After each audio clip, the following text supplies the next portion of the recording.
Bonjour, je m'appelle Caroline Offray. Je m'appelle Chloé Joseph. Bonjour, je m'appelle Tiffany Bien-Aimée. J'ai 47 ans. J'ai 24 ans. 41 ans. Oui. Je suis mariée. Non, je suis pas en couple. Non plus. Non. Un de 20 ans bientôt et un de 8 ans. À l'âge de 15-16 ans.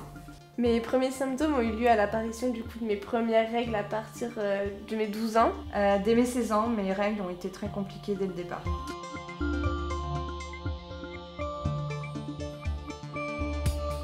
Je devais avoir 26 ans. Donc il s'était écoulé 11 ans. J'ai été diagnostiquée en 2019, donc il y a à peu près 7 ans qui sont écoulés entre mes premiers symptômes et le diagnostic. J'avais 20 ans. Donc j'avais 32 ans pour le diagnostic posé en 2014 et donc 16 ans. Médecin généraliste, gynécologue et psychiatre. Avant le diagnostic, j'étais suivie par mon médecin généraliste qui ne connaissait pas la pathologie et j'ai été suivie par ma sage-femme qui m'a alertée sur la pathologie et sur la maladie. Médecin généraliste, gynécologue, gastro-entérologue, kiné, ostéopathe, radiologue et j'ai fini par urologue.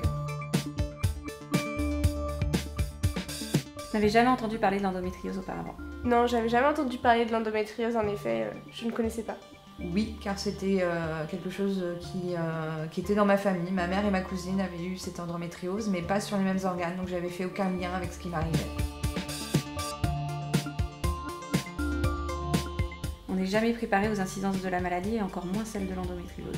Non, je n'étais pas préparée et je pense qu'on ne l'est jamais. Et même maintenant, je le suis pas parce que des nouvelles choses apparaissent, donc on n'est jamais prêt, je pense.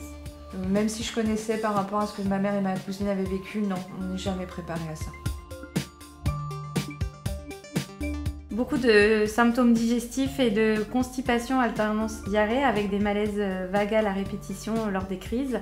Une fatigue chronique due à la maladie et à ces inflammations de tout le poche péritoine. Des troubles urinaires avec une envie d'uriner très fréquente pouvant aller jusqu'à 12 à 13 fois par jour et 3-4 fois la nuit. Alors les symptômes de la maladie, c'est pour dans un premier temps règles douloureuses et très abondantes. Les douleurs au niveau aussi des reins, beaucoup d'infections urinaires, de problèmes digestifs et parfois des problèmes ce qui va être lié à la marche. Douleur au bassin, comme si on vous écrasait le bassin, douleur dans le bas du ventre comme si on vous donnait des coups de couteau. Après moi c'était sur ma vessie donc c'était impossible d'uriner sans crier de douleur. Et comme on trouvait pas ce que j'avais, ça a fini en dépression. Chez moi, la maladie, en fait, elle a eu lieu 3 fois, très forte. Et à chaque fois, les crises digestives et les troubles urinaires et la fatigue chronique a augmenté. Alors oui, il y a une évolution des symptômes, puisque là, du coup, je suis en ménopause artificielle, donc il n'y a plus de règles abondantes. Par contre, d'un point de vue digestif, c'est de plus en plus compliqué, en effet. Oui, elle a eu une incidence sur ma fertilité. J'ai de la chance aujourd'hui d'avoir 2 beaux enfants. Ça a été un vrai combat. L'endométriose a atrophié mon utérus. J'ai la possibilité d'être enceinte, mais avec une grossesse à risque. Alors, principalement, ça a été des opérations, peu de traitements, puisqu'on a commencé par des traitements anxiolytiques, antidépresseurs, voilà, ça ne servait à rien. Et puis, la seule chose qui a plutôt bien fonctionné, ça a été le luténil, un médicament qui génère une ménopause artificielle et qui a calmé et stabilisé l'ensemble de la maladie. Je suis actuellement sous Sawis qui va du coup me diminuer un petit peu mes douleurs mais qui règle absolument pas tous les symptômes liés à la maladie. Alors on vous ménopause donc pour injection artificielle, donc je supportais pas, donc on a arrêté. Les pilules en continu pour éviter d'avoir ces règles, donc pareil, je ne supportais pas, donc on a arrêté. Donc je suis allée vers le shiatsu, ça m'a beaucoup aidé. La réflexologie pour ressentir mes ancrages, l'ostéopathie, le kiné aussi, le magnétisme pour les brûlures. Et puis moi je me suis formée au Reiki parce que j'avais besoin de m'auto-soigner. L'autre chose qui m'a beaucoup aidée, c'est la méditation de Guy Corneau sur dialoguer avec les cellules et c'est un vrai cadeau qu'il nous a fait. premier temps, en tant que sportive, je suis amenée à faire beaucoup de yoga, ce qui va m'aider à gérer mes douleurs. Je suis suivie par une ostéopathe qui me soulage également. J'avais ce problème de garder les douleurs en mémoire, donc j'ai utilisé l'hypnose, ça a bien fonctionné. J'ai fait de la sophrologie pour apprendre aussi la relaxation et la respiration. J'ai aussi utilisé donc, les plantes, les fleurs, les huiles essentielles, la balade dans la nature, la méditation, le yoga, revoir son alimentation. La vie privée sur mon conjoint, sur mes enfants, la vie professionnelle sur la carrière. On est obligé de faire face à des renoncements.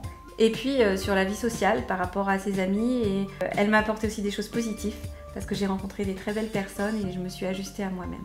D'un point de vue personnel, lorsque je vais vouloir sortir le soir, aller au restaurant, me déplacer avec ma famille ou mes amis, ça va être beaucoup plus compliqué pour moi puisque la fatigue chronique, elle est encore plus importante le soir. Tout ce qui va être lié au rapport avec un conjoint ou autre, il va falloir tout penser autour de l'endométriose et en effet, elle va impacter toute mon intimité et également ma vie personnelle par la suite en fonction de la fertilité ou non.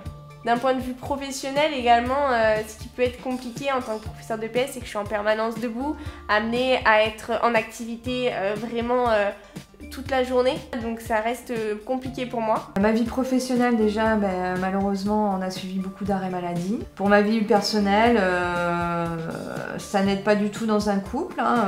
Je suis séparée de mon ex-conjoint. Ce n'est pas la seule raison, il y a d'autres raisons. Dans sa vie amicale, les amis restent présents mais effectivement s'éloignent petit à petit parce que vous pouvez plus sortir tous les week-ends. Et il y a aussi le fait que je n'ai pas eu d'enfant. Je n'ai pas ce bonheur dans ma vie.